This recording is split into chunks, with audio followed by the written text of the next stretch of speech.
दिमाग के अंदर परेशानियां हैं या भ्रांतियां हैं इस बीमारी के बारे में, आप उन सब के बारे में निसंकोच होके आप उनके प्रश्नों के हल ढूंढ सकते हैं। और हम लोग अलग अलग विशेषज्ञ, अलग अलग क्षेत्र से, अलग अलग कार्य क्षेत्र से आपके सम्मुख लाते हैं, ताकि कोई भी प्रश्न आपका या कोई भी क्वेरी बगैर छुई या अनआंसर्ड ना रहे।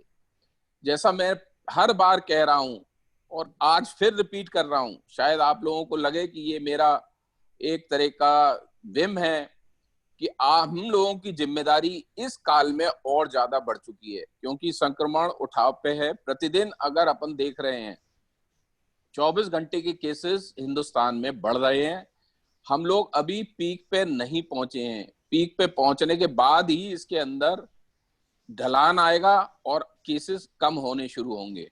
तो जब उठान पे है ये संक्रमण, तो हमारी जिम्मेदारियां एसएमएस वाली, फिर मैं रिपीट करता हूं, एसएमएस वाली, सोशल डिस्टेंसिंग, मास्क और सैनिटाइजेशन, ये ही हमें हमारे जान भी और जहान भी वाले स्लोगन की तरफ ले जाएंगी और हमारा कार्य भी निरंतर चलता रहेगा। हमें इसके अंदर कोई भी कोताही नहीं बरतनी है, क्योंकि कोई भी अगर कोताही हमने बरती तो संक्रमण की रफ्तार और ज्यादा बढ़ेगी, और संक्रमण की रफ्तार और ज्यादा बढ़ेगी तो हमारी स्वास्थ्य सेवाएं चरमरा जाएंगी और हम लोग सब परेशानी में पड़ जाएंगे, और हो सकता है फिर हमें एक सेकंड लॉकडाउन से रूबरू होना पड़ जाए। तो हमारी आप सबसे यही विनती है कि आप जहां भी रहें, जिस भी समाज के आप अंग हैं और समाज के महत्वपूर्ण अंग हैं, तो आप जहां भी हैं, अपने परिवार में हैं, सोसाइटी में हैं, मोहल्ले में हैं, अपनी वर्क प्लेस में हैं, इस एसएमएस का जरूर पालन करें। कोई भी हमारे दिमाग के अंदर अगर ढिलाई आई कि शायद कोरोना खत्म हो गया, तो हम लोग बहुत बड़ी गलती करेंगे। हमें इस चीज को पूरी तरह जागरूक रहना है कि हम एक शत्रु से लगातार लड़ रहे हैं, और वो भी निरंतर बलवान होते हुए शत्रु से बराबर लड़ रहे हैं। तो हमारी जिम्मेदारी इसीलिए बहुत ज्यादा है। आज हमारे बीच डॉक्टर प्रभात अग्रवाल हैं, जो कि मेडिकल कॉलेज में प्रोफेसर हैं मेडिसिन के, और कोरोना संक्रमण से शुरू से ही जुड़े हुए हैं। जैसा आप सबको मालूम है कि कोविड सर्विसेज इस समय मेडिकल कॉलेज एसएन में ही उपलब्ध है। तो डॉक्टर प्रभात अग्रवाल का इसमें बहुत ही एक्टिव सहयोग है, और डॉक्टर प्रभात अग्रवाल निर्बाक रूप से आपकी किसी भी क्वेरी का आंसर करेंगे, और आप जो भी जिज्ञासाएं उनसे शांत कर सकते हैं। डॉक्टर अरुण जैन हैं, जो कि प्रख्यात बाल रोग विशेषज्ञ हैं और अपने क्षेत्र में बहुत अच्छा सेवा कार्य कर रहे हैं, सामाजिक कार्यों में भी हमेशा आगे रहते हैं। तो बच्चों में कोरोना के क्या दुष्प्रभाव होंगे, क्या परेशानियां हम लोग सोच सकते हैं, कैसे बच्चों का हम लोग बचाव करें, इस बारे में जो भी क्वेश्चन है डॉक्टर अरुण जैन आपको आंसर करेंगे। मैं सचिव डॉक्टर संजय चतुर्वेदी से अनुरोध करूंगा कि वो कार्यवाही को आगे प्रारंभ करें, क्योंकि मैं चाहता हूं कि क्वेश्चन आंसर सेशन लंबा हो, अधिक इसमें हम लोग बोलना नहीं चाहते। धन्यवाद। Thank you sir. मैं डॉक्टर प्रभात अग्रवाल से रिक्वेस्ट करूंगा कि वो कोरोना के बारे में कुछ जानकारी हम लोगों के साथ जुड़े हुए लोगों को दें, उसके बाद फिर उसके आगे। Thank you Sanjay sir, thank you Rahul Pachauri sir. मैं आप सभी को बताना चाहूंगा कि जैसे कि हम सभी जानते हैं, कोरोना वायरस एक आरएनए वायरस है, जिसकी शुरुआत चाइना से हुई, लेकिन आज इसने पूरे वर्ल्ड को ग्लोबली इन्फेक्ट कर रखा है। इस वायरस के साथ सबसे बड़ी जो एक प्रॉब्लम है, इसकी इन्फेक्टिविटी रेट, यानी कि जिसको हम R0, अगर हमने मेडिकल भाषा में बात करें R0 या R0 बोलते हैं, वो काफी इसकी हाई है। इसका मतलब है कि लगभग जो प्रेजेंट R0 चल रही है वो 3.7 है। इसका मतलब हुआ कि अगर कोई व्यक्ति कोरोना से संक्रमित होता है तो वो लगभग 3.7 लोगों को इन्फेक्ट कर सकता है, जो कि अगर हम एपिडेमियोलॉजी की नजरों से देखें तो काफी हाई है। तो सबसे पहले बात, जैसे कि पचौरी सर ने बताया, एसएमएस का फॉर्मूला, उसका इकलौता बचाव, इकलौता तरीका ट्रीटमेंट का कह लीजिए, बचाव का कह लीजिए, ओनली ट्रीटमेंट इज एसएमएस। आपको सोशल डिस्टेंसिंग रखनी है, 1 से 2 मीटर की दूरी रखनी है किसी भी व्यक्ति से, चाहे वो संक्रमित हो चाहे असंक्रमित हो। आपको हमेशा मास्क यूज करना है। सबसे इंपॉर्टेंट चीज मास्क, ये ना समझे कि आपने मास्क पहन लिया तो आप सुपरमैन बन गए। ये इट इज वेरी इंपॉर्टेंट। आपके अलावा जो दूसरा व्यक्ति है उसने जरूर मास्क पहना हो, it is very important.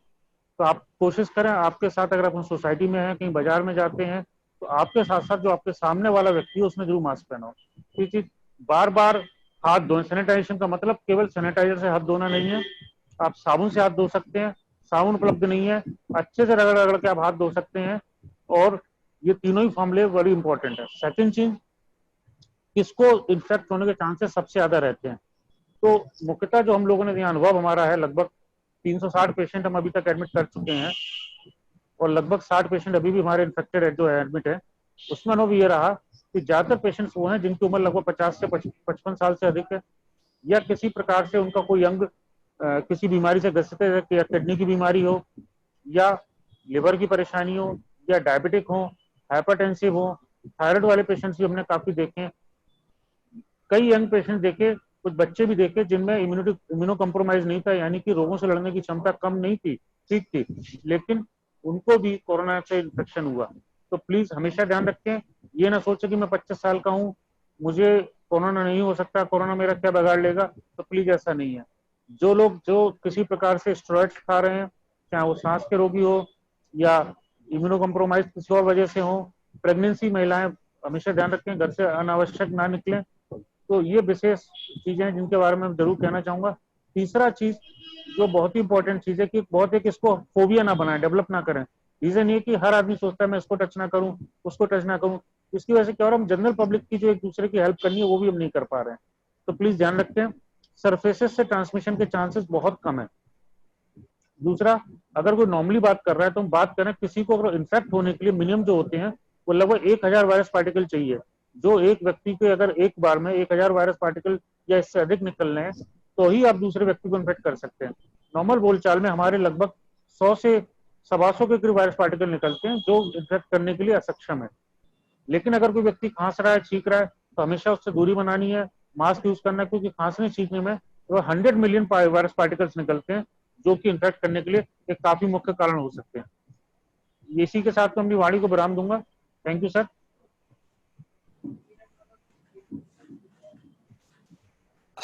Thank you Prabhat, बहुत जल्दी काफी अच्छा बताने के लिए। नाउ अब मैं डॉक्टर अरुण जैन जो IAPA की सेक्रेटरी भी हैं, उन्होंने क्या क्या किया है बच्चों के लिए, क्या तैयारी उनकी चल रही है और कोरोना की परेशानियों में भी क्या जरूरत है, इसके बारे में बताएंगे। Doctor Arun Jain please. नमस्कार, मैं डॉक्टर अरुण जैन, नवजात शिशु एवं बाल रोग विशेषज्ञ और Indian Academy of Pediatrics Agra chapter का सेक्रेटरी। सबसे पहले मैं धन्यवाद दूंगा अपने president IMA doctor Ravi Pachauri ji का and secretary doctor Sanjay Chaturvedi ji का, जिन्होंने मुझे इतना बड़ा प्लेटफॉर्म दिया अपनी बात रखने का। बच्चों में बहुत ज्यादा कोरोना के इन्फेक्शन हमें नहीं मिल रहा है। 2% जो केसेस हैं ऑल ओवर द वर्ल्ड, जो हमें देखा हर एक जगह स्टडी हुई है, उसमें 2% ऑफ केसेस बच्चों में मिल रहे हैं। लेकिन बच्चों से रिलेटेड क्वेरीज बहुत सारी है माँ बाप की। तो सबसे इंपॉर्टेंट क्वेरी जो इस समय हमारे पास आ रही है वो है वैक्सीनेशन, टीकाकरण की जो प्रॉब्लम है उसको लेके बहुत सारी भ्रांतियां हैं जिसको मैं दूर करना चाहूंगा। अभी कई बार मैंने अखबारों में भी पढ़ा और जूम मीटिंग पे अटेंड करी, उसमें सभी लोग ये मैसेज दे रहे थे कि वैक्सीनेशन या टीकाकरण बच्चों का पोस्टपोन कर देना चाहिए। तो ये एक बहुत बड़ी भ्रांति है। इसमें बताना चाहूंगा कि बच्चों का जो टीकाकरण है, अगर 2 साल से कम का अगर आपका बच्चा है तो उसका टीकाकरण जरूर कराएं। अगर 2 साल से ऊपर का बच्चा है तो भले ही उसको पोस्टपोन कर लें, क्योंकि देखा गया है कि पिछले 3 महीने में जितने भी छोटे बच्चे हैं उनका टीकाकरण पोस्टपोन होते होते उनको काफी ज्यादा प्रॉब्लम्स आनी शुरू हो गई हैं। जो केसेस पहले जैसे खसरे का जो है इंसिडेंस अचानक बढ़ता जा रहा है। अगर हम नवजात शिशु से स्टार्ट करते हैं तो बच्चा जब पैदा होता है तो उसका टीकाकरण वहीं करा दीजिएगा जहां बच्चा पैदा होता है, क्योंकि जन्म के समय BCG का, पोलियो का, हेपेटाइटिस B का टीका बहुत जरूरी है। और इस स्टडी में पाया गया है कि BCG का टीका जो है वो कोरोना से बचाव में काफी ज्यादा हद तक बहुत फायदेमंद है। तो इसलिए जरूरी है कि बच्चों का टीकाकरण समय पर हो।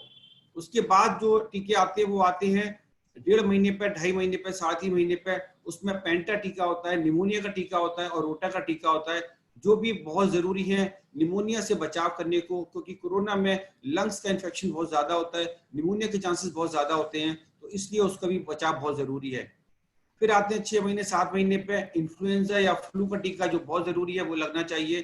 खसरे का टीका 9 महीने पे, 10 महीने पर टाइफाइड का टीका, 1 साल पे हेपेटाइटिस A, चिकन पॉक्स और फिर 1.5 साल पे बूस्टर लगता है पेंटा का, DPD का, वो लगाने बहुत जरूरी है।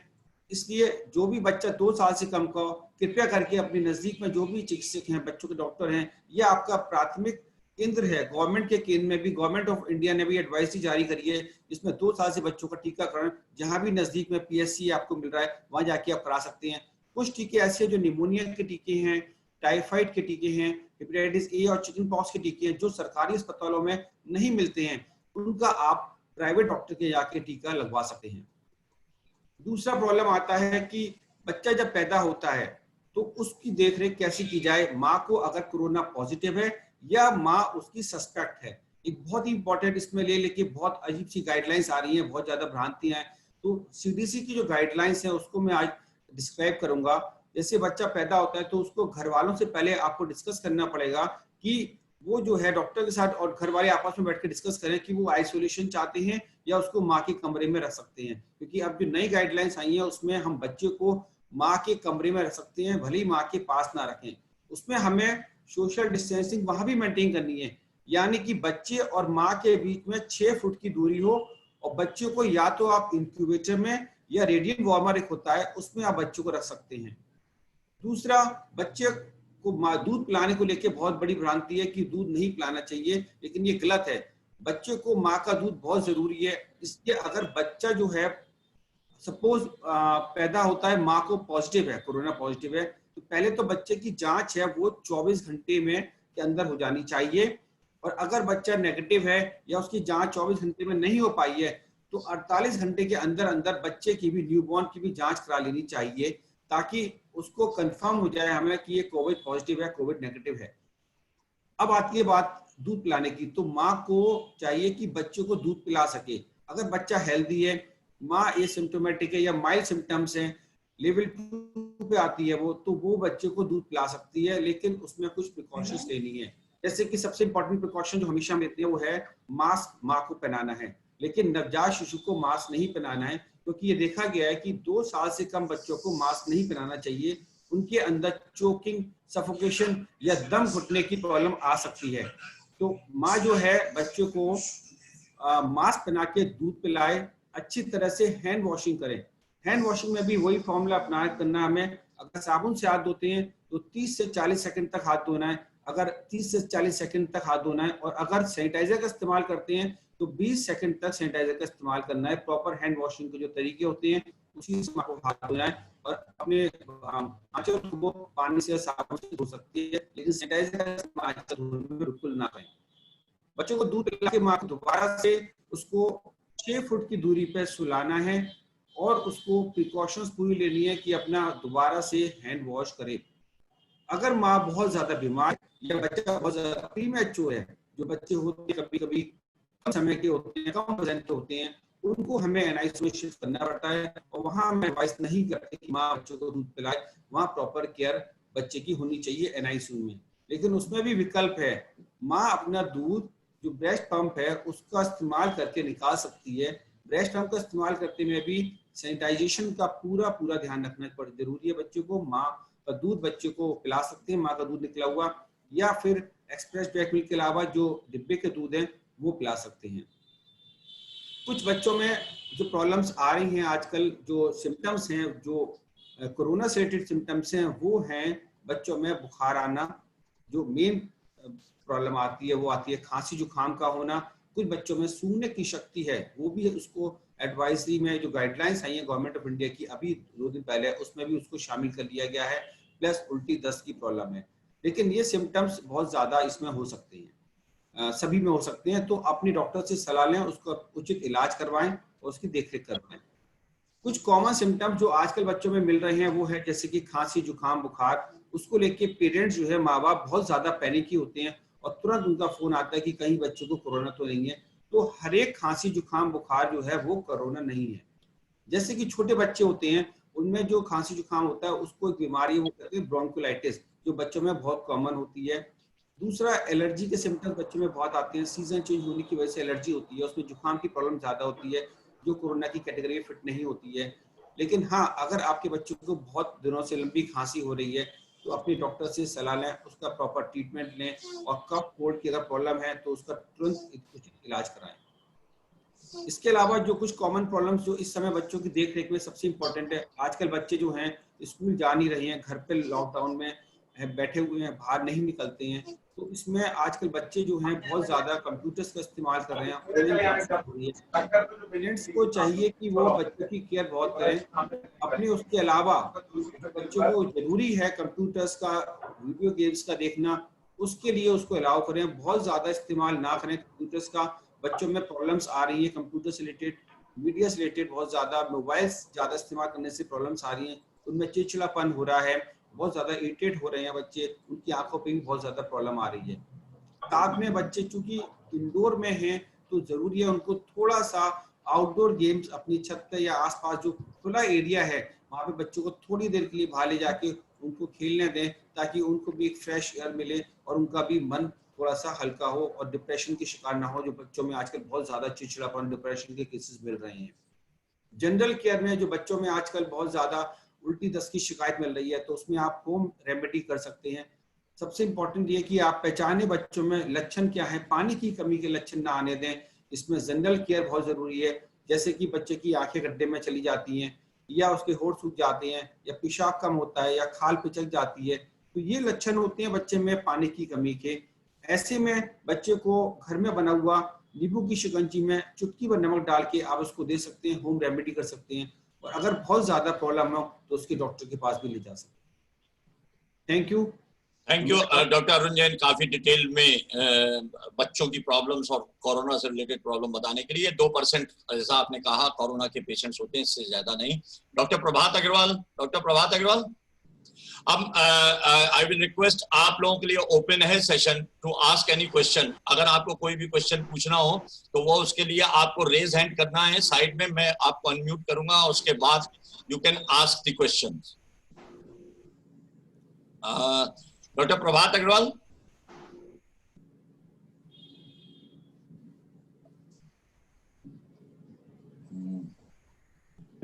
मेरा ख्याल डॉक्टर प्रभात अग्रवाल नहीं है, तब तक हम लोग डॉक्टर प्रभात अग्रवाल है, लेकिन वो अनम्यूट तो करें।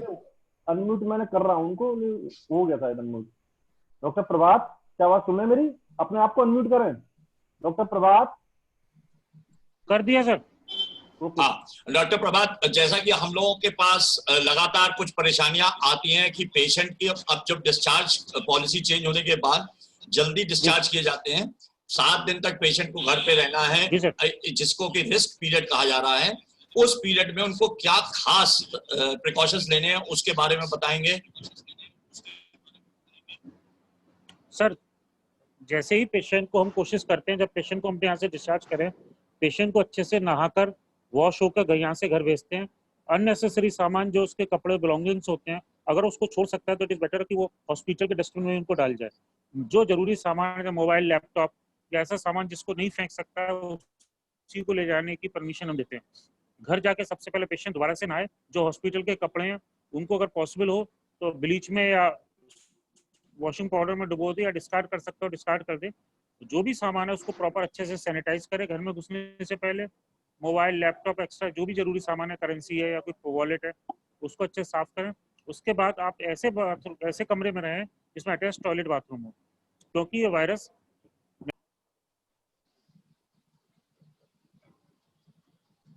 आवाज चली गई। उसके बाद भी अपना वायरस। हेलो, मैं आई एम ऑडिबल? हाँ, आ रहे हो तुम्हारी आवाज। तुम अपना अच्छा वीडियो नहीं खोलना है, चलो ठीक है, आप प्रभात बोलते जाओ। हाँ सर, तो इट इज इम्पोर्टेंट कि जब आप रहें तो आप ऐसे कमरे में रहें जिसमें अटैच टॉयलेट हो, पॉसिबल हो। अगर ऐसा पॉसिबल नहीं है तो कम से कम जिस कमरे में भी आप रहें तो कोशिश करें जब फ्लश लैट्रिन जाते हैं या पेशाब जाते हैं उसको अच्छे से साफ करें, उसमें अच्छे से पानी डालें, क्योंकि ये देखा गया है कि जो सीक्रेशंस हैं बॉडी के, इवन स्वेट, पसीने से भी ये वायरस ट्रांसमिट हो सकता है। 7 से 10 दिन तक आपको विशेष सावधानी रखनी है। खाने के लिए जो आपके बर्तन है वो सामान्यतः देखा गया सरफेस से फोमाइट से ट्रांसमिशन नहीं होता है, लेकिन फिर भी बेटर होगा कि आप उनको अच्छे से खुद ही वॉश करें, या जो भी आपके बर्तन या कपड़े साफ कर रहा है वो दोबारा से उसको करने के बाद अपने आप को डिसइंफेक्ट कर ले। जी सर। Thank you. एक जो बार बार लोग बागों में बात आ रही है हैप्पी हाइपोक्सिया की बात, या बार बार ऐसा लगता है कि कहीं हम लोगों का ऑक्सीजन कंसंट्रेशन तो एकदम कम नहीं हो जाता, परेशानी, उसके बारे में जो लगातार एक बात चल रही है कि आदमी को घर में भी पल्स ऑक्सीमीटर रखना चाहिए, उसके बारे में कुछ बताएंगे? और हो सकता है कि आइसोलेशन, होम आइसोलेशन भी जल्दी शुरू हो जाए, तो उसके बारे में अगर थोड़ा सा ऑक्सीजन कंसंट्रेशन के बारे में बताएं। देखिए नॉर्मली सर, अगर पेशेंट को कोई सिम्टम्स नहीं है, कोई प्रॉब्लम नहीं है, हेल्दी इंडिविजुअल है, 30-35 साल का, उसको कोई प्रॉब्लम नहीं है, तो उसको सैचुरेशन अपाने की जरूरत नहीं है। लेकिन पेशेंट को अगर फीवर है या वो किसी ऐसे कोविड पॉजिटिव या सस्पेक्ट पेशेंट के कांटेक्ट में आता है, तो अगर पॉसिबल हो तो वो ऑक्सीजन सैचुरेशन पल्स ऑक्सीमीटर की मदद से नाप सकता है। या पेशेंट ऐसा कोई इम्यूनो कॉम्प्रोमाइज है, प्रेगनेंसी हो या ऑर्गन ट्रांसप्लांट हुआ हो, डायबिटिक हो, किडनी फेलियर का पेशेंट हो, लिवर फेलियर का पेशेंट हो, अगर संभव हो तो वो भी SpO2 पल्स नाप सकता है। लेकिन याद रखें 96% अलार्मिंग साइन नहीं है। अगर आपका SpO2 94% से नीचे जाता है या आपको 96 के बावजूद भी सिम्टम्स होते हैं, तो आपको कोरोना होने के लक्षण है। लेकिन हमेशा याद रखें, इट इज नॉट नेसेसरी कि आपका अगर SpO2 85% है, 90% तो आपको कोरोना होगा ही होगा। एक बहुत ही कॉमन मिसनोमर बन गया है कि मेरा SpO2 90% से कम चला गया तो I am suffering with corona. It is not like this. लेकिन आप SpO2 नापने के पल्स ऑक्सीमीटर 1000-1200 रुपए के बहुत सिंपल और इजी डिवाइसेस से कोई भी यूज कर सकता है। तो यदि पॉसिबल हो तो आप इसको यूज कर सकते हैं। जी सर। थैंक यू प्रभात। सुशील जैन साहब कुछ सवाल पूछना चाह रहे हैं। सुशील जैन साहब अपना सवाल पूछिए। हाँ, नमस्कार सबको सर। और सर एक बात तो मैं ये कहूंगा कि पिछले कुछ दिनों में मुझे मेडिकली मैं आगरा विकास मंच से जुड़ा हुआ हूँ और मुझे काफी प्रॉब्लम्स आई है, लेकिन मैं इस बात को कहने में संकोच नहीं रखूंगा कि मुझे डॉक्टर संजय चतुर्वेदी और रवि पचौरी से जितनी मदद मिली है मैं उनको बार बार साधुवाद और धन्यवाद देना चाहूंगा कि इन्होंने कुछ कोविड के मरीजों को और जो काफी गंभीर रूप से मरीज थे उनको इन्होंने हॉस्पिटल में एडमिट कराया। जबकि मैंने प्रयास किया था, डॉक्टर्स उनको लेने को तैयार नहीं थी हॉस्पिटल। मैं आपको बहुत बहुत धन्यवाद देता हूँ, समय समय पर आपको परेशान भी करता रहता हूँ और आप पूरी मदद करते हैं मेरी हर क्षेत्र में। मैं एक बार पुनः संजय चतुर्वेदी जी को और रवि पचौरी जी को बहुत बहुत धन्यवाद दूंगा। इसके बाद डॉक्टर अरुण जैन जो कि हमारे सहभागी भी है, मेरे मित्र भी है, इनको भी कोविड के समय से कम मैं 15-20 मरीजों को निःशुल्क दिखा चुका हूँ और इनका टेलीफोन पे कॉन्फ्रेंसिंग करा चुका हूँ। सुशील भाई इसमें सवाल के ऊपर आ जाते हैं हम लोग। डॉक्टर अरुण जैन जी से मेरा एक सवाल है कि जिस तरह से डॉक्टर साहब हम लोग बच्चों को, बड़ों को बताते हैं कि ये लिम्सी गोली लेनी चाहिए, विटामिन सी की और विटामिन बी की गोली लेनी चाहिए, जो 1 साल से छोटे बच्चे हैं उनके लिए भी क्या कोई ऐसी विटामिन की गोलियां हैं कोविड से प्रिकॉशन रखने के लिए? सुशील जी, इसमें जो बच्चों के सिरप्स आते हैं, मल्टीविटामिन सिरप्स आते हैं जिसमें vitamin B, vitamin C, vitamin D का कॉम्बिनेशन आता है, हम वो बच्चों को दे सकते हैं। और इम्यूनिटी की भी कुछ मेडिसिन आती है और जो बच्चों में दी जा सकती है, तो अगर प्रॉपर डोज के साथ देंगे तो उसका इफेक्ट अच्छा है। विटामिन डी की भी वीकली बच्चों को हम देते हैं, 6 हफ्ते तक देते हैं, तो उसका पूरा कॉम्बिनेशन आता है, बच्चों को देना चाहिए, वो जरूरी है बचाव के लिए। साथ में डाइट भी अच्छा हो रहा है तो अच्छी बात है। डाइट का भी बहुत इंपॉर्टेंट रोल है इम्यूनिटी में। जो बच्चे हैं घर में उनको आप एनकरेज करें कि घर का खाना खाएं। बाजार की चीजें आप खुल गया क्योंकि मार्केट तो चीजें अवेलेबल है, उन्हें उसके लिए बिल्कुल एनकरेज ना करें। आप लोग घर का ही खाना खाएं, दाल, रोटी, सब्जी, फ्रूट, सैलेड, इसमें बहुत ज्यादा विटामिन मिलते हैं, उससे इम्यूनिटी बच्चों की एनहांस होती है। तो जरूरी है कि बच्चों की भी इम्यूनिटी पावर बढ़े। उनको जंक फूड से अवॉइड करिए, तला हुआ बाजार का चीज खाने से बिल्कुल अवॉइड करिएगा, तो डेफिनेटली बच्चों की इम्यूनिटी बढ़ेगी और बच्चों को कोरोना नहीं होगा। थैंक यू प्रभात। इसके बारे में तुम्हारा एडल्ट के लिए कोई स्पेशल वो प्रिकॉशंस क्या स्पेशल रखने की बात है विटामिन के बारे में तो बताओ। सर अगर विटामिन के लेवल की बात करूं तो सबसे इम्पोर्टेंट रोल 2 ही चीजों का है। विटामिन सी 500 BD सीलिन के नाम से, लिम्सी के नाम से आती है, 1-2 रुपए की गोली है। अगर 500 BD आप ले लेते हैं, that is a better very good drug for to increase your immunity. Second thing, zinc का अगर आप 20 से 15 मिलीग्राम एलिमेंटल जिंक रोज लेते हैं तो ये भी काफी आपकी इम्यूनिटी स्ट्रॉन्ग करती है।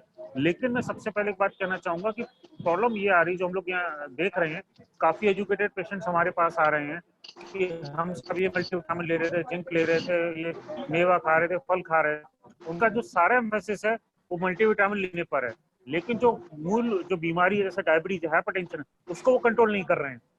हम देख रहे हैं ज्यादातर पेशेंट्स हमारे पास 90% पेशेंट, 95% पेशेंट मैं कहूंगा वो ऐसे आ रहे हैं जो डायबिटीज अनकंट्रोल डायबिटिक है। हम HbA1c कराते हैं 10 है, 11 है, 9.5 ऐसा आ रहा है, हाइपरटेंशन कंट्रोल नहीं, 160 170 आ रहा है। तो मैं सबसे पहले रिक्वेस्ट करूंगा ये सप्लीमेंट्स लेने से पहले अगर आप नॉर्मल अपना खाना खा रहे हैं, दाल रोटी अगर आप खाते हैं, जो कोई भी सस्ता फ्रूट, ऐसा कोई नहीं आप महंगे फ्रूट्स खाइए, कोई भी सीजनल फ्रूट, तरबूजा, खरबूजा, खीरा, संतरा, जो भी आपको आम मिल रहा है, इसमें बहुत अच्छे फल आ रहे हैं, सारे विटामिन ए और जिंक के अच्छे सोर्सेज हैं। अगर आप ये फल लेते हैं, इंपॉर्टेंट थिंग फिर रिपीट करूंगा कि आप आपकी जो मूल बीमारी है आपकी डायबिटीज, ब्लड प्रेशर, सांस, सीओपीडी, प्लीज इसको कंट्रोल करें। डेफिनेटली जिंक और विटामिन सी, ये दो ऐसी इंपॉर्टेंट चीजें हैं जिनका रोल देखा गया है साइंटिफिकली। जी सर। Thank you Prabhat. एक बहुत जो जरूरी जानकारी है वो यही है कि कोमॉर्बिड कंडीशंस को अगर आप लोग कंट्रोल नहीं करते हैं तो परेशान होने के चांसेस ज्यादा हैं। अगर आप स्पेसिफिकली नए विटामिन ज्यादा टैबलेट खाते हैं तो ये नहीं है कि आपका बचाव बहुत आसान हो जाएगा। तो एक बैलेंस डाइट लेना इज कंपलसरी और उसी के साथ आपको आगे की तरफ बचाते रहना जरूरी है। अपने आप को बचाते हुए सारे काम कर रहे हैं जो सोशल डिस्टेंसिंग वगैरह से बताया। देवेंद्र धल साहब हमारे लोगों के साथ जुड़े हुए हैं जो कि लगातार हेल्पलाइन के लिए काम कर रहे थे। हेल्पलाइन पे लगातार क्वेश्चन कुछ ना कुछ आते रहते हैं। उन्हीं क्वेश्चंस में से कुछ क्वेश्चंस पूछने की बात कर रही है। देवेंद्र धल साहब, कोई क्वेश्चन आपके पास हो जिसको पूछना चाहते हो तो बताइए। अनम्यूट कर दिया, अनम्यूट कर दिया। भी नहीं हुए। हाँ, हो गए। हाँ धल साहब पूछिए। क्या मेरी आवाज सुन रहे सर? हाँ आ रही। हेलो। हाँ आ रही है, आवाज आ रही है आपकी। सर बच्चों के लिए सर एक मेरा सवाल था डॉक्टर अरुण जैन सर से कि जो बहुत छोटे बच्चे हैं जैसे 5-6 साल के बच्चे जिन्होंने अभी स्कूल जाना शुरू किया था, अब वो लॉकडाउन में घर बैठ गए हैं और वो कन्फाइंड हो गए अपनी फैमिली में। जब ये हम इस समय से निकलेंगे तो जब ये बाहर जाएंगे तो ये सोशल नॉर्म्स को अडॉप्टेबिलिटी के लिए क्या वही फिर समस्या आएंगी जो छोटे बच्चों में आती है या किस तरह का रहेगा? बड़े बच्चे जैसे हैं या जी, छोटे बच्चों में भी आपको जितने भी जो नॉर्म्स हैं SMS वाला वो भी फॉलो करना है। अगर बच्चा 2 साल से ऊपर है तो उसको मास्क लगा सकते हैं, लेकिन अगर 2 साल से कम का कोई भी बच्चा है उसको मास्क ना लगाएं। अरुण धल साहब का पूछने का मतलब था जब स्कूल खुलेंगे और बच्चे स्कूल जाना शुरू करेंगे तो सोशल डिस्टेंसिंग शायद इतनी आसान नहीं होगी। उस समय के लिए क्या स्कूल में और बच्चों के पेरेंट्स को क्या खास ख्याल रखना है उसके बारे में? उसके लिए सबसे इम्पोर्टेंट है कि बच्चों को और स्कूल के लोगों को आपस में बैठ के एक बनाना पड़ेगा, अवेयरनेस जागरूक करना बहुत जरूरी है बच्चों में कि किस तरह से सोशल डिस्टेंसिंग मेंटेन करें। अपना खांसी आ रही है, जुकाम है तो बच्चों को मुंह पे हाथ रख के नहीं खांसना है, अपनी कोहनी में खांसना है, हाथ बार बार धोने हैं, चाहे सैनिटाइजर सोप से दें, कोई 30 से 40 सेकंड सोप से हाथ धोना है। ये जनरल प्रिकॉशंस ही लेने पड़ेंगे और इसके अलावा हमारे पास कोई समाधान नहीं है। एजुकेशन लेना है, मास्क से कवर करना है और हैंड सैनिटाइज करना है। दैट इज द ओनली हमारे पास विकल्प है और कोई विकल्प नहीं है। General education is very important. Thank you. इस पे भी कुछ कॉलेज जैसे बड़े कॉलेजेस में तो लगातार एक बात चल रही है कि ऑल्टरनेट नंबर्स को बुलाना है, ऑल्टरनेट डेज में बुलाना है। ये सब चीजें चल रही हैं। छोटे बच्चों में कितनी सक्सेसफुल होती हैं, कितनी सक्सेसफुल नहीं होती, इनको देखना पड़ेगा। एक सीट छोड़ के बैठाना है बच्चों में, ये भी जो चल रहा है इस पे, लेकिन अभी कुछ हुआ नहीं है। अब इन प्रोग्राम्स के ऊपर देखिए कैसे डेवलप होता है। हम लोगों की जिंदगी कितनी कोरोना बदलता है ये हम लोगों को देखना है कि समय के साथ जहां हम लोग दोस्ती की बात, घर वाले की बात, रिश्तेदारों की बात कर रहे थे, आज हम लोगों ने दूर रहना सीखना शुरू किया है। किस जगह पे ये कोरोना लेके जाएगा ये समय बताएगा। हो सकता है कि बहुत ज्यादा डराए नहीं हमें, हम लोग आपस में फिर से मिलना जुलना खुल के शुरू कर पाए। प्रभात, आपके क्या विचार है इस वाले बारे में कि बच्चों के लिए कुछ खास करने की रिक्वायरमेंट है या वो जैसा चल रहा है वैसे चल रहा है? सर बच्चे और बड़े जो भी, अगर आप ऑफिस भी जा रहे हैं, अपनी वर्किंग प्लेस पे जा रहे हैं, तो सबसे पहले खुद व्यक्ति को ये अपने हैबिट में डेवलप करना पड़ेगा, डिसिप्लिन में लाना पड़ेगा कि अगर आपको, पेरेंट्स को अगर लगता है मेरे बच्चे को फीवर है या जुकाम खांसी है तो या डायरिया है, तो प्लीज उससे बच्चे को स्कूल ना भेजें। या कोई व्यक्ति ऑफिस आ रहा है तो उसको ये थोड़ा सा लिबर्टी देनी पड़ेगी ऑफिस एम्प्लॉयज को, या जैसे हम लोग अपने हॉस्पिटल सेटअप की बात करें कि अगर एम्प्लॉय की तबीयत खराब है तो ऐसा नहीं कि अगर वो नहीं आएगा तो उसकी सैलरी हम काट दें। तो प्लीज हमें थोड़ा सा लिबरल हमें भी होना पड़ेगा, स्कूल वालों को भी लिबरल होना पड़ेगा, और थोड़ा सा हमें रिलैक्सेशन इसमें देने पड़ेंगे, चाहे ऑफिशियल रूल बनाए चाहे ऑफिशियल रूल बनाए। अगर कोई व्यक्ति की तबीयत खराब है तो अगर वो नहीं आता है तो प्लीज हम उसकी सैलरी ना काटें, क्योंकि अभी भी हम बात करें तो लगभग 50% वर्कर इंडिया का ऐसा है जो रजिस्टर्ड वर्कर नहीं है, यानी कि डेली बेसिस वाला है उस टाइप का है। तो ऐसे वर्कर के साथ थोड़ी एक उनका ड्रॉबैक होता है कि वो पैरासीटामोल की गोली खा लेंगे या दवाइयां जानते हैं खा लेंगे और इस चीज को छुपाएंगे कि they are not suffering with any disease. तो हमें थोड़ा सा खुल के इस बारे में बात करनी पड़ेगी, अगर आप बीमार हैं तो प्लीज ना आए, हम आपको सैलरी देंगे। या बच्चों की जैसे बात करूँ स्पेशली, तो अगर बच्चे स्कूल नहीं आते तो थोड़ा सा स्कूल वालों को भी लिबरल होना पड़ेगा कि हम आपको पास कर देंगे इसके बेस पर, अटेंडेंस के बेस पर, या आप अच्छा क्लास में परफॉर्म नहीं कर पाते हैं, क्योंकि हमें चाइना और हांगकांग से सीखना पड़ेगा। 2002-2003 में जब वहाँ पे सार्स का इन्फेक्शन हुआ था, उनकी हैबिट्स बच्चों में अभी तक इतनी डेवलप हो गई हैं कि वो लोग लिफ्ट का बटन भी आज भी कोहनी से छूते हैं, वो लोग उंगली से नहीं छूते हैं। They are still using mask उन लोग की, क्योंकि अगर आप देखें हांगकांग में और सिंगापुर में इतनी ज्यादा कोरोना कुछ नहीं बिगाड़ पाया। रीजन ये कि उनके जो कल्चर डेवलप हो गए, वो शुरुआत से 2002 से वो बच्चे जो थे आज वो बड़े हो गए, तो आज ये कोरोना कल हो सकता है कि आगे जाके कोई नया वायरस हो, तो हम आदत अभी से डेवलप करें कि मास्क की बजाय वो ऐसा काम करें जिससे कांटेक्ट वाला काम कम से कम हो, और हम लोग को थोड़ा सा जैसे कि मैंने कहा लिबरल होना पड़ेगा। जी सर। डॉक्टर आलोक मित्तल हमारे ईएनटी सर्जन है और आंख नाक गले को सबसे ज्यादा बचाने की कोशिशें चल रही हैं, वो कुछ बताना चाहते हैं तो मैं बताना नहीं चाहता, मैं क्वेश्चन पूछना चाहता हूँ पब्लिक के लिए। एक्चुअली क्या है कि लगातार मैं हाथ तो नहीं खड़ा कर सकता, इसलिए मैंने हाथ दिखाने के लिए बोला। डॉक्टर प्रभात, मैं आपसे पूछना चाहता हूँ कि लोग लगातार सुबह टहलने के लिए सोच विचार कर रहे हैं कि उन्हें टहले कि ना टहले। टहलने को लेके उनके मन में कुछ मिथ है कि साहब टहलने से मास्क लाया हुआ है, उसके बावजूद जनरल पार्क में या खुली जगह में टहलना उन्हें चाहिए या नहीं चाहिए? अगर कोई व्यक्ति, हाँ, अगर सर कोई आप ओपन एरिया में टहलते हैं और मास्क यूज करते हैं तो रिस्क के chances are very very less. मैं रिकमेंड करूंगा, अगर आप सुबह के टाइम ओपन एरिया में मास्क लगा के घूम सकते हैं, आपके पास जगह है तो आप आराम से घूमिए। ओपन स्पेस कहीं भी आप आराम से घूम सकते हैं, इन्फेक्शन के चांसेस काफी कम है। तो मैं अपने पेशेंट्स को, डायबिटीज के पेशेंट्स को जो हमसे पूछते हैं, जैसे सर आपने पूछा, तो मैं आपको रिकमेंड करूंगा पेशेंट को बिल्कुल अलाउ करिए, टहलने से मत रोकिए, बट 2-3 प्रिकॉशन एंड नेसेसरी चीजों को टच ना करें। आप जब घर से जाएं तो ये ध्यान रखें आपकी वजह से दूसरे को ना हो जाए, it is very important, vice versa. ऐसा ना हो कि आप हमारा जो सबसे बड़ा एम्फेसिस है वो हम सभी का एम्फेसिस ये है कि हमें इन्फेक्शन ना हो जाए। हमें ये आदत भी डेवलप करनी पड़ेगी हमसे किसी को ना हो जाए। अगर हर आदमी ये आदत डेवलप कर लेगा, ये कल्चर डेवलप कर लेगा, तो ये जो इन्फेक्शन वाली रेट है काफी हम कम ले आएंगे। तो आप आराम से पेशेंट को बोल सकते हैं, रिश्तेदारों को बोल सकते हैं, आप बाहर टहलिए पार्क में, सुबह के टाइम टहल सकते हैं, but provided with hand washing. और अगर आप लौट के जब वापस आते हैं तो अपने हाथ या कपड़े जो भी उनको अच्छे से आप क्लीन करें, वॉश करें। जी सर। दूसरा क्वेश्चन मेरा है कि आलोक एक आध जनरल पब्लिक का हो जान, तो फिर उसके बाद तुम्हें तो दोबारा last question sir, last question. अच्छा चलो, मेरा जनरल पब्लिक के लिए क्वेश्चन, मेरा अपना क्वेश्चन नहीं है, मेरा पब्लिक का कहना क्वेश्चन है कि डॉक्टर प्रभात, पिछले 3 महीने में ड्रिंक की दुकान, दारू की दुकान लगातार बंद रही, उसके बाद जब खोली गई तो लगातार इतनी ज्यादा भीड़ रही लोगों के, जैसा कि चर्चा में है। तो लोग जो ड्रिंक के एडिक्टेड हैं, जो लोग लगातार ड्रिंक ले रहे हैं, उनके बारे में उनको क्या आप मैसेज देना चाहते हैं डॉक्टर प्रभात?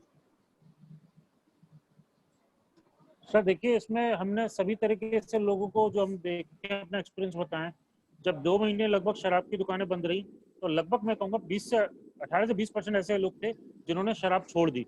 तो हो सकता है लॉकडाउन का एक पॉजिटिव इफेक्ट मैं कहना चाहूंगा कि शराब और तंबाकू, गुटखा काफी लगभग 18 से 20% लोगों ने इसको छोड़ दिया या काफी कम ले लिया। दूसरी चीज, कुछ 1-2% पेशेंट हमने भी देखे जो विड्रॉल सिम्टम्स में चले गए, जिनको अल्कोहल नहीं मिली या उसकी वजह से उनको साइकोटिक प्रॉब्लम डेवलप हो गई। तो ये भी एक इम्पोर्टेंट इसका चीज है।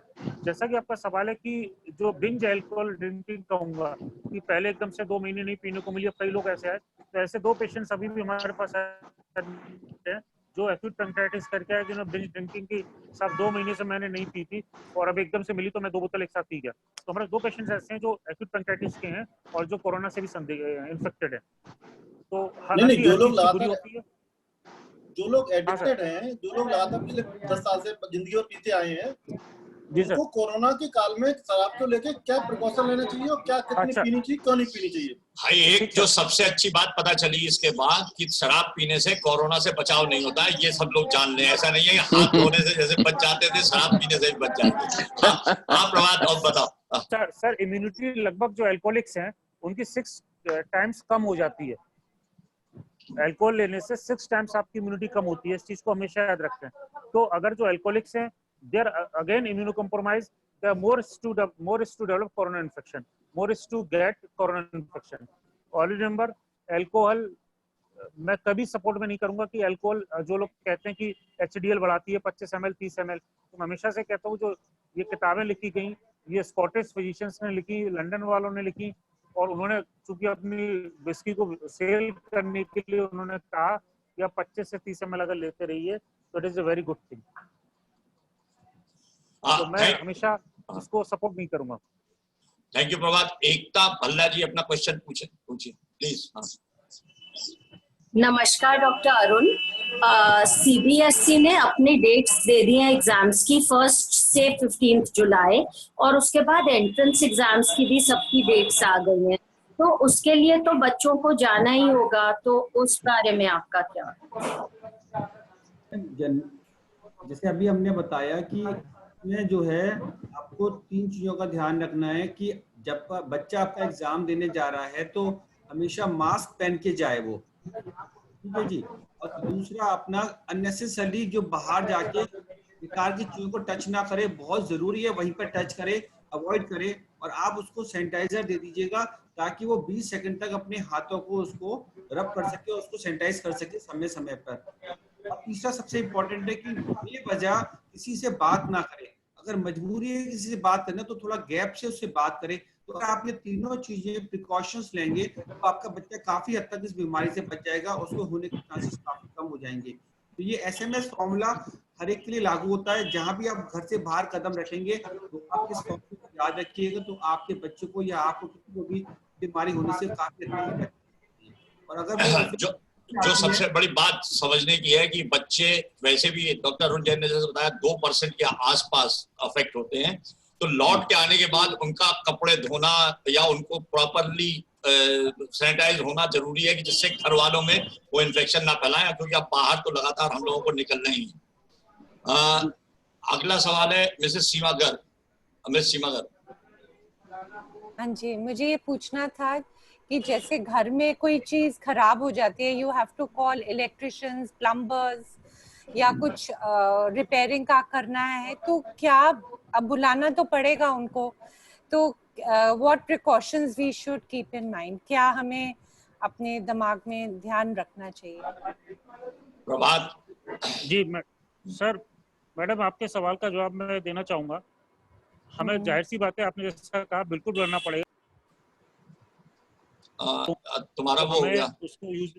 हाँ सर, लंबे समय तक चीजें जरूरत पड़ेंगी तो आप बिल्कुल बुलाइए, किसी भी आपको असिस्टेंट की जरूरत है आप बिल्कुल बुलाइए। इंपॉर्टेंट चीज ये कि जब भी वो घर में आए तो प्लीज अपने सैनिटाइजर या साबुन से जो भी पॉसिबल हो उसके हैंड वॉश करवाइए, और मिनिमम सामान जो अंदर लेके आ सके उसको बुलाइए, या उसके साथ 4 लोग आते हैं 2 लोग आते हैं तो कोशिश करें 1 या 2 आदमी को बुलाएं। दूसरा इंपॉर्टेंट चीज, जैसे उसको मास्क उसने भी पहना हो आपने भी पहना हो, अगर उसने और आपने दोनों ने मास्क पहना है, भले ही वो कोरोना इन्फेक्टेड है या सस्पेक्टेड है, तो अभी इन्फेक्शन होने के चांसेस लेस देन 1% हो जाते हैं। तो इम्पोर्टेंट थिंग, दोनों ने मास्क पहना हो, क्योंकि कई बार हम सोचते हैं हम तो घर में है ही हैं, इट इज नॉट इम्पोर्टेंट, ये इंश्योर कर लेते हैं कि उसने मास्क पहना हो, आपने भी मास्क पहना हो, तो बराबर दोनों पार्टीज ने अगर मास्क पहना हुआ है, भले ही पेशेंट को कोरोना है, अगर उसको हमको नहीं पता तो भी इन्फेक्शन के chances less than 1%। Second important thing, इसको लेके, कोरोना को लेके बार बार हैंड वॉशिंग को लेके स्ट्रेस डेवलप ना करें, बिकॉज हम देख रहे हैं ये फोबिया में, OCD बीमारी में कन्वर्ट होता जा रहा है। घर में बैठे हुए कुछ नहीं कर रहे हैं, अपने ही साबुन, अपने ही मोबाइल छू रहे हैं, फिर हाथ धो लिया, अपने थोड़ी देर में बर्तन धोए फिर हाथ धो लिया। तो प्लीज ऐसा ना करें, इसको OCD में डेवलप ना करें। दूसरा important thing, sanitiser is not 100% thing, क्योंकि सैनिटाइजर के बारे में आपको नहीं पता सैनिटाइजर मैन्युफैक्चरर ने क्या दिया है, क्या स्टैंडर्ड प्रोटोकॉल्स हैं, क्या गाइडलाइंस हैं। तो साबुन से बढ़िया इंपॉर्टेंट चीज कोई नहीं है। साबुन पानी से बढ़िया। मैं सैनिटाइजर को, I never prefer sanitiser basically made by the Englishman, क्योंकि उन लोगों के लिए ठंड पड़ती है तो उन लोगों ने सैनिटाइजर डेवलप करा। हमारे हिंदुस्तान में स्पेशली जून की गर्मी में, जुलाई की गर्मी में पानी साबुन हम आराम से यूज कर सकते हैं। साबुन भी बहुत सस्ता है, पानी भी लगभग सस्ता ही है। अब दोनों चीजों को यूज करें जी। Thank you Prabhat. बहुत इंपॉर्टेंट जानकारी ये है कि आप सैनिटाइजर से ज्यादा साबुन पे विश्वास करें। साबुन और पानी इज मोर इम्पोर्टेंट। सीमा जी, कोई और आपका सवाल है? Thank you. प्रभात, एक चीज जो अब लगातार लॉकडाउन खुलने के बाद चेंज होगी, जिस चीज को चेंज होना भी चाहिए, वो है हम लोगों की मेडिकल ब्रांच, जहां पे अब पेशेंट, पहले हम लोग देखते थे कि 25-25 मरीज एक साथ लगे हुए हैं, जिनके साथ 5-5 घर वाले आ रहे हैं, जिस वजह से आज भी सरकार मेडिसिन वालों की क्लिनिक खोलने में घबरा रही है, जबकि खोलनी उनको पड़ेगी आज नहीं तो कल। तो तुम्हारा क्या सजेशन है कि क्या प्रैक्टिस में हम लोग चेंज आएंगे जिसकी तरीके से जनता को भी बदलना चाहिए? क्या चेंजेस ऐसे होंगे जिनके लिए जनता को भी तैयार रहना चाहिए और बदलना चाहिए? उनके बारे में थोड़ा सा बता दो तो अगला सवाल। सर थोड़ा सा जो मैं एक आर्टिकल भी मैंने एक जर्नल के लिए भेजा है, that is very important, telemedicine. अगर पॉसिबल हो सके, जैसे क्रॉनिक पेशेंट्स हैं डायबिटिक्स के, अगर आप उनसे कहिए कि अगर आप क्लिनिक में, प्रॉब्लम ये है कि ऐसा ना हो मेरी क्लिनिक में आप इन्फेक्शन पा लें, तो इट इज अ बेटर कि आप घर पे ही बात कर लें, घर पे मोबाइल से बात कर लें। थोड़ा सा प्रॉब्लम ये होती है कि हम लोग को इतनी आदत नहीं है, पेशेंट को भी जब तक वो हमारा चेहरा ना देख ले उसको कंफर्ट नहीं आता है। उसको कहता है डॉक्टर साहब आधी बीमारी तो तभी ठीक होती है जब आपके चेहरे पे क्लिनिक पे आ जाते हैं। तो अवॉइड, अगर पॉसिबल अवॉइड करें, फिजिशियंस कर सकते हैं इस काम को, स्पेशली क्रॉनिक डिजीज है, हाइपरटेंशन है या डायबिटिक्स पेशेंट हैं, अगर पॉसिबल हो तो आप टेली कंसल्टेशन के थ्रू काम चलाएं। लेकिन फिर भी जैसे कुछ पेशेंट आपको फिर भी देखने पड़ेंगे, तो उसके लिए बेटर होगा कि जो आपका यूजुअली पॉसिबल हो, तो पेशेंट को अगर खांसी या बुखार बताता, 2 दिन का खांसी बुखार बताता है, यू कैन एडवाइज एक्सरे। पहले x ray very important, very cheap tool, 200 से 300 रुपये में आप एक्सरे करवा सकते हैं, very tool. Second thing, patient को जितना मिनिमम टच करने की कोशिश करें। अगर फिर भी आपको टच करना पड़ता है तो आप हमेशा जैसे ही पेशेंट को टच करते हैं, ये स्यूडो सेटिस्फेक्शन है लोगों का कि ग्लव्स पहन के हम अमर हो गए हैं या मास्क लगा के नहीं है।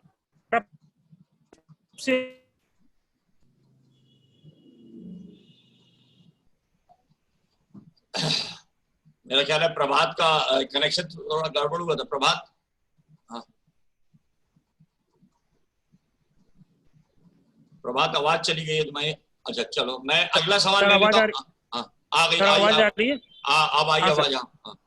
सबसे बड़ा सर जो हम लोग के अंदर एक सूडो सेटिस्फेक्शन है कि हमने अगर ग्लव्स पहन ली है, मास्क पहन ली तो हम अमर हो गए। ऐसा नहीं है। सबसे जो क्रॉस इन्फेक्शन के रेट होंगे ग्लव्स करेगा। तो आप वेयर हैंडेड भी अगर पेशेंट को देखते हैं, उसका अगर साबुन कर लेते हैं तो आप इक्वली इफेक्टिव हैं। मिनिमम टच करने की कोशिश करें, अटेंडेंट्स को अलाउ ना करें। केवल पॉसिबल अगर जैसे बड़े में मेडिसिन वालों में पेशेंट खुद अपनी प्रॉब्लम बता सकता है, तो let him allow only 1% patient और मिनिमम अटेंडेंट्स को अलाउ करें। अननेसेसरी के एडमिशन ना करें, जैसे कि कई बार सिंपल फीवर के लिए 2 दिन के लिए एडमिट कर लिया, 3 दिन के लिए कर लिया, तो प्लीज डोंट डू दिस। आप जितना हो सके उतना मिनिमम टच से काम चलाएं। जी सर। तो जनता से हम लोगों की डिमांड यही रहेगी कि टेली कंसल्टेशन पे रहें या कोशिश ये करें कि कम से कम जरूरत पड़े तब जाएं डॉक्टर के यहाँ पे, जिससे कि मिनिमम उनको परेशानी होगी।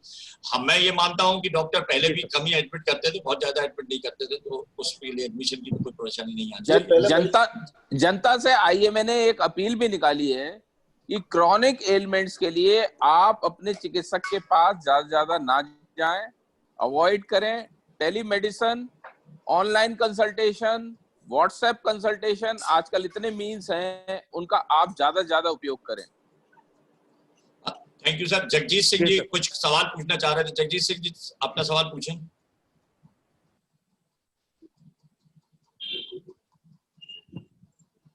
जगजीत सिंह जी, अगर आपको ऑडियो प्रॉब्लम आ रही है तो आप लिख के भी सवाल पूछ सकते हैं। माइक उनका खुला नहीं है सर। नहीं, माइक तो खोल दिया था, माइक खोल दिया था।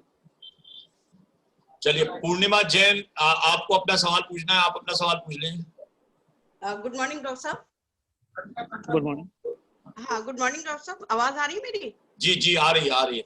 मैं ये कह रही थी, मेरे ग्रैंड चिल्ड्रन जो है वो नेदरलैंड्स में है और वहां पर स्कूल खोल दिए गवर्नमेंट ने, और वो कह रहे हैं कि स्कूल आना कंपलसरी, वहां पे मतलब कोई एब्सेंट नहीं कर सकता इंडिया की तरह से, तो मतलब मास्क भी नहीं लगा रहे हैं वहां पर लोग, तो how safe it is to send the children, what precaution we should take, क्योंकि मतलब there is no alternative for sending and not sending, तो what precaution we should take. Doctor Arun Jain, ma'am जैसे अभी हमने डिस्कस किया था कि जनरल प्रिकॉशंस है, अगर कि हैंड वॉशिंग बच्चों को सिखाना जरूरी है, ट्रेनिंग देना बहुत जरूरी है, अननेसेसरी लोगों से बात ना करें, बात करते भी हैं तो थोड़ा सोशल डिस्टेंसिंग का नॉर्म फॉलो करें, और अगर मास्क पहन सकते हैं तो बहुत अच्छा कर सकते हैं तो दूर से बात करें, और अगर खांसी जुकाम आ रहा है तो अपनी कोहनी में या टिश्यू पेपर या रुमाल में उसको खांसें। अगर ये जनरल प्रिकॉशंस लेंगे तो काफी हद तक बच्चे सीख सकते हैं।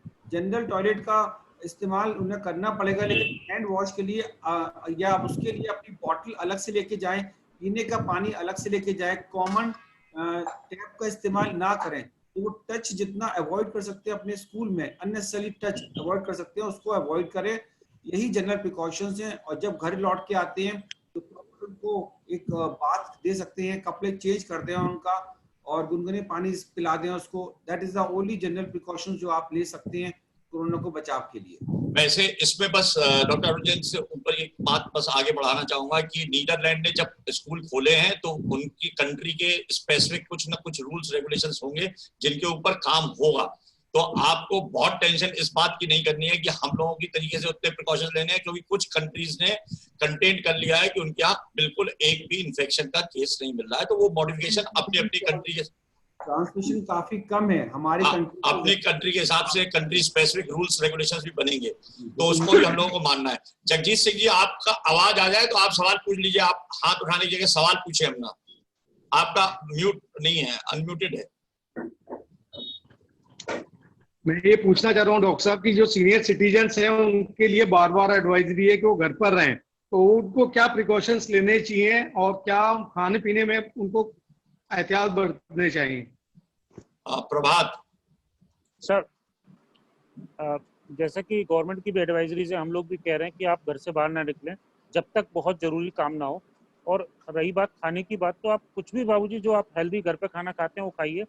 अगर आप एक फल, रोज कोई भी एक फल खाते हैं और नॉर्मल अगर आप खाना खा रहे हैं अपना दाल रोटी सब्जी जिसे कंप्लीट बैलेंस डाइट कहेंगे, तो आपको अलग से कोई भी आवश्यकता नहीं है। लेकिन इंपॉर्टेंट चीज़ जो मैंने पहले भी कही, अगर आप किसी बीमारी से, क्रोनिक बीमारी से सफ़र कर रहे हैं जैसे अस्थमा है, COPD है, डायबिटिक हाइपरटेंशन है, तो सबसे इम्पोर्टेंट चीज़ है अपने खाने पीने के साथ ये चीज़ अपनी बीमारी जरूर कंट्रोल रखें। Second important thing, sleep, that is very important. नींद आप पूरी लें, मिनिमम 6 से 8 घंटे की नींद जरूर लें, क्योंकि स्लीप जो मेलाटोनिन हार्मोन है, वो विदेशी जो गाइडलाइंस नहीं आई है वो कहती है कि मेलाटोनिन दीजिए, लेकिन अगर प्रॉपर स्लीप अगर आप लेते हैं तो मेलाटोनिन उतना ही सीक्रेट होगा नेचुरल, उसके लिए आपको अलग से सप्लीमेंट लेने की जरूरत नहीं है। तो स्लीप इज़ वेरी इंपॉर्टेंट, जो हम इग्नोर कर देते हैं। अगर रात को अगर आपको लगता है किसी चीज़ को देख के, आपको मोबाइल देख के या आपको व्हाट्सएप देख के या TV देख के आपको लगता है टेंशन मिल रही है, तो प्लीज़ उसको अवॉइड करें। इस तरह के न्यूज़ चैनल्स ना देखें, और कोई भी इंपॉर्टेंट न्यूज़ है प्लीज़ न्यूज़पेपर पर भरोसा करें, व्हाट्सएप पे न्यूज़ पे भरोसा ना करें। व्हाट्सएप के वीडियोस या न्यूज़ बहुत ऑथेंटिक नहीं होते हैं, तो please always confirm with the news channel और द न्यूज़पेपर। न्यूज़पेपर सबसे इंपॉर्टेंट इन्फॉर्मेशन देता है। या कोई भी न्यूज़ आप भरोसा करते हैं तो प्लीज़ उसकी वैधता, उसकी वैलिडिटी यूट्यूब पे या हम लोगों के माध्यम से आप कंफर्म कर सकते हैं। जी सर। थैंक यू प्रभात। पूर्णिमा जी, आप अपना कोई और सवाल पूछना चाहते हैं? हाथ उठा हुआ है आपका, तो आप पूछ लीजिए। पूर्णिमा जी, माइक खोलिए, मास्क नहीं, अनम्यूट के लिए मैं कर रहा हूं, लेकिन खुल गया।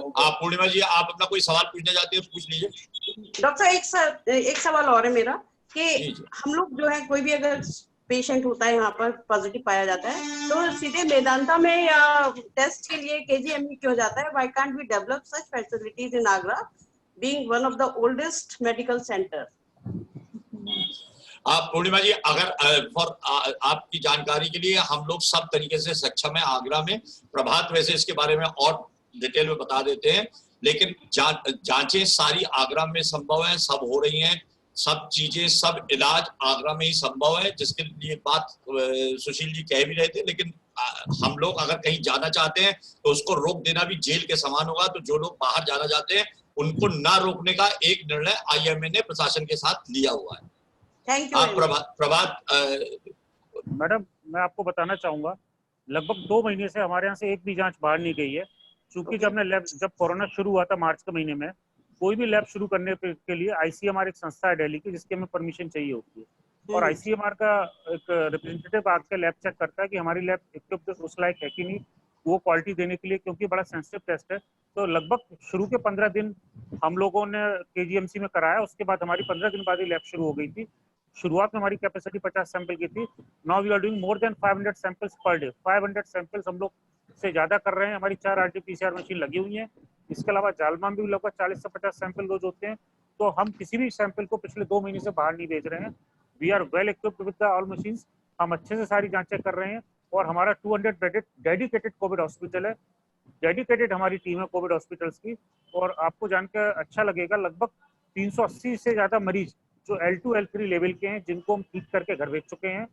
और अगर हम बाकी के कंपेयर में बात करें तो हमारी मोर्टिलिटी रेट भी काफी कम है बाकी सेंटर से।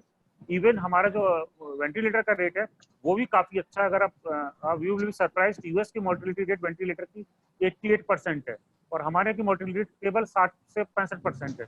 तो हम लोग उस लेवल पर भी काफी अच्छे हैं। लेकिन अगर जैसा सर ने कहा, कोई खुद मैदान तक कहीं जाना चाहता है तो हम कैसे रुक सकते हैं। जी सुशील जी, आप इसके बारे में कुछ बोलना चाहते हैं, बताइए। हाँ सर, मेरा डॉक्टर प्रभात जी से एक क्वेश्चन है कि मैंने अभी कुछ मिलने वाले की कुछ दिन पहले एक कोविड की जांच कराई थी, प्राइवेट कराई थी, सेंट्रल साइंटिफिक पर अशोक शर्मा जी के यहाँ, और डिस्ट्रिक्ट हॉस्पिटल में भी हुई थी। दोनों की रिपोर्ट एकदम डिफरेंट आई थी।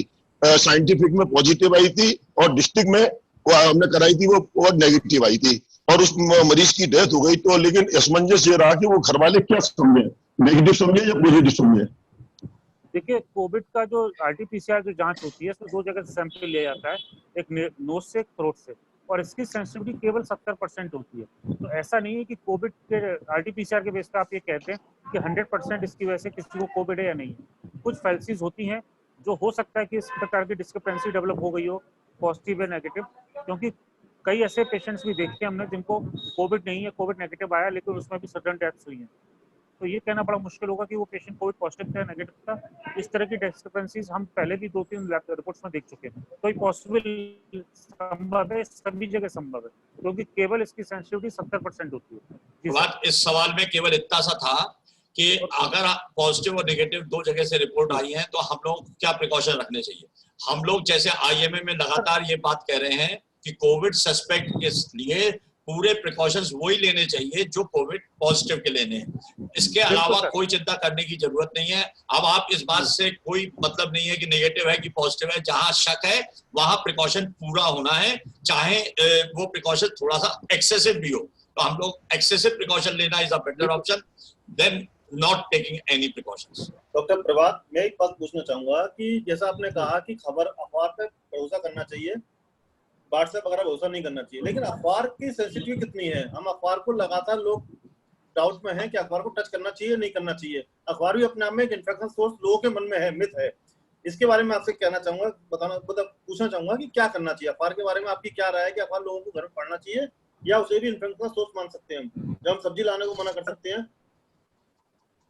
प्लीज सर, अभी तक एक भी केस पूरे वर्ल्ड में ऐसा आज तक एक भी केस नहीं मिला है जिसमें कहा गया हो पेपर से ट्रांसमिट हुआ है कोरोना, पहली चीज। दूसरी चीज, न्यूज़पेपर जो छपता है उसमें क्योंकि हीटिंग प्रोसेस इन्वॉल्व होती है, इस वजह से अगर वायरस होगा भी तो वो खत्म हो जाएगा। जो कंटामिनेशन के चांसेस हैं वो केवल इतने रहते हैं कि जब न्यूज़पेपर छप के आता है उससे लेके वेंडर से लेके आपके घर आने तक, तो उससे बेटर ये होगा कि जैसे सपोज 6 बजे अखबार डाल दिया गया तो उसको 8 बजे तक आप पढ़ा रहने थे, 8 बजे के बाद लें। लेकिन प्रैक्टिकली देखा गया कि न्यूज़पेपर से या किसी भी सरफेस से, जैसे कि मैंने कल भी एक हिंदुस्तान में आर्टिकल दिया था कि सरफेसेस से फोमाइट्स ट्रांसमिशन के rates are very very very low. तो किसी भी सरफेसेस से, मैं इवन इस थ्योरी में बिलीव नहीं करता हूँ कि किसी ने अगर ग्रिल को छुआ या किसी ने हैंड रेल को छुआ है तो उससे ट्रांसमिट हो सकता है, क्योंकि फोमाइट से transmission rates are very very low. नहीं तो जिस प्रकार से लोग सब्जियों को लेके लगातार उसको क्या कहते हैं, सर देखिए साइंस समय समय के साथ चेंज होती है। शुरू में जब मार्च की बात करें तब ये बड़ा आया था कि सरफेसेस से फैलता है। लेटेस्ट जो CDC की गाइडलाइन है अभी 7 जून 2020 की, अभी लगभग 6-7 दिन पहले की, उसने क्लियर कट कहा है कि फोमेट्स ट्रांसमिशन है वेरी लो। तो अगर सब्जी आप केवल साफ पानी से ही वॉश कर देते हैं तो उसमें कोई ऐसा ट्रांसमिशन के चांसेस नहीं है। दूसरा, जो सब्जी है वो हमेशा आप बॉईल करके खाते हैं, हम लोग कच्ची सब्जी नहीं खाते हैं। तो अगर कोरोना या कोई भी वायरस होगा तो अल्टीमेटली वो वैसे ही उसकी डेथ हो जाएगी। नहीं, सलाद के बारे में और बता दो प्रभात, तो उसके बाद ये काम पूरा हो जाएगा। सलाद कच्ची सब्जी की तरीके से खाया जाता है, तो सर उसको अगर आप अच्छे से वॉश कर लेंगे पानी में 2-3 बार तो उसमें कोई प्रॉब्लम नहीं है, ट्रांसमिट वायरस नहीं होगा। Thank you. हम लोग लगातार एक चीज सर मैं ऐड करना चाहूंगा, वायरस जो है ये ट्रांसमिट इन्फेक्ट तभी होगा, पेशेंट अगर उसके कोरोना वायरस लाइव भी अगर उसके पेट में चला जाएगा तो वो इन्फेक्ट नहीं करेगा। कोरोना वायरस इन्फेक्ट तभी करेगा जब रेस्पिरेटरी सीक्वेंस के थ्रू होगा। तो बहुत ही मिसनोमर है, तो हमेशा याद रखें ट्रांसमिट या इन्फेक्ट आदमी तभी होगा जब रेस्पिरेटरी ड्रॉपलेट से सिक्रेशन के थ्रू होगा। लंग में जब वायरस जाएगा तभी डिजीज डेवलप करेगा, अगर वायरस स्टमक के अंदर जाएगा तो डिजीज डेवलप नहीं करेगा। एक फिर बदलाव है ये, मगर जैसा हम लोगों को डरावना सा बना दिया गया ये कोरोना के बारे में, हर रोज बदलती हुई गाइडलाइंस, हर रोज बदलता हुआ सीन कि ऐसा होगा तो ऐसा हो जाएगा, ऐसा होगा तो ऐसा हो जाएगा, जिसने लगातार हम लोगों को चेंज करता गया। और एक जेल में डलने की डर ने हम लोगों को अपने आप की बीमारी को भी लोग बाग अभी बचा के रखे हैं। बहुत सारे पेशेंट्स, सुशील जैन भी हैं, काफी लोग हैं हम लोगों के बीच में जो जानते हैं कि मरीज घर से निकला ही नहीं है इस डर के मारे कि उसको कोरोना बीमारी हो जाएगी तो एम्बुलेंस वाले आके पकड़ के ले जाएंगे। इस डर ने भी काफी डर फैलाया है। तो क्या प्रभात तुम इस बात को बता सकते हो कि कोरोना अगर हो गया और अस्पताल में पहुंचता है तो क्या मरीज को बिल्कुल जेल की तरीके से रखा जाता है या उसको बहुत आराम से रखा जा रहा है हमारे कोरोना हॉस्पिटल्स में, जिनके बारे में लोगों के मन में एक बहुत मिथ है? जो हमारे कोविड हॉस्पिटल जो सर हमारा है 200 बेडेड है, जो पूरा ICU हमने सर पूरा 2 ICUs हमारे पास है, SDU है, फुल फैसिलिटी हमारे पास डायलिसिस की है, 6 वेंटिलेटर्स हमारे पास कंफर्म केसेस के लिए हैं, 6 वेंटिलेटर सस्पेक्ट केसेस के लिए हमारे पास हैं। और इसके अलावा पूरा हमारा जो हॉस्पिटल है वो एयर कंडीशनड है। हम पेशेंट को प्रॉपर सुबह 8 बजे ब्रेकफास्ट देते हैं, दोपहर में खाना मिलता है 12 से 1 बजे के बीच, शाम को 5-5:30 फिर स्नैक्स के साथ चाय दी जाती है, रात को 8 बजे फिर हम खाना देते हैं। इसके अलावा पानी भी देते हैं, फुल इक्विप्ड 24 घंटे सफाई होती है। और हमारे लगभग 20 स्टाफ अंदर रहता है राउंड द क्लॉक, जिसमें से 4 डॉक्टर्स होते हैं, 3 सीनियर डॉक्टर्स होते हैं, और इसके अलावा nursing staff, OT technician, ECG technician, x ray technician, we have full dedicated staff. तो सर प्रॉब्लम घबराने वाली कोई बात नहीं है, हम लोग पूरी तरह सेवा कर रहे हैं। लेकिन जैसा कि आप जानते हैं कि हर बीमारी में कुछ अनफॉर्चुनेट केसेस होते हैं, तो चाहे सिंपल टाइफाइड में भी डेथ होती है, ट्यूबरकुलोसिस में भी होती है, तो अनफॉर्चुनेटली वो तो डेथ है। और इसीलिए मैं बार बार कह रहा हूँ कि आप अपनी जो कोमॉर्बिड कंडीशंस हैं प्लीज उनको कंट्रोल रखें। That is the most important thing, जो हम लोग नेग्लेक्शन, जो हमारा एक्सपीरियंस है अभी तक का 2 महीने का, सबसे इम्पोर्टेंट चीज है कोमॉर्बिड डिजीज है, उनको प्लीज आप कंट्रोल रखिए। Thank you, Prabhat. Thank you, Arun Jain, for coming to this forum and enlightening us about the disease. मैं अब क्योंकि हम लोग टाइम से ऊपर पहुंच चुके हैं, मैं डॉक्टर पचौरी साहब से गुजारिश करूंगा कि अब हम लोग सेशन को क्लोज करते हैं। कोई आपके सवाल हो तो आप लोग सवाल हम लोगों को लगातार भेज सकते हैं, बाद में भी पूछ सकते हैं। आप लोगों के पास ईमेल ID, फोन नंबर, सब चीजें शेयर्ड है। Doctor Pachauri, kindly close the session. आप सब लोगों को आने के लिए बहुत बहुत धन्यवाद। संवाद हमारा हमेशा निरंतर जारी रहेगा। आपके कोई भी क्वेश्चंस हो आप आगे संवाद में डिस्कस कर सकते हैं, लेकिन एक चीज हमें जो ध्यान रखनी है वो ये है कि सावधानी हटी और दुर्घटना घटी। तो हमें इन चीजों को, अपने नियमों को फॉलो करना है, घबराना नहीं है और इसके संग जिंदा रहना है, इसी के संग जिंदगी आगे बढ़ानी है। आप लोगों के आने का बहुत बहुत धन्यवाद। Thank you all, thank you everybody.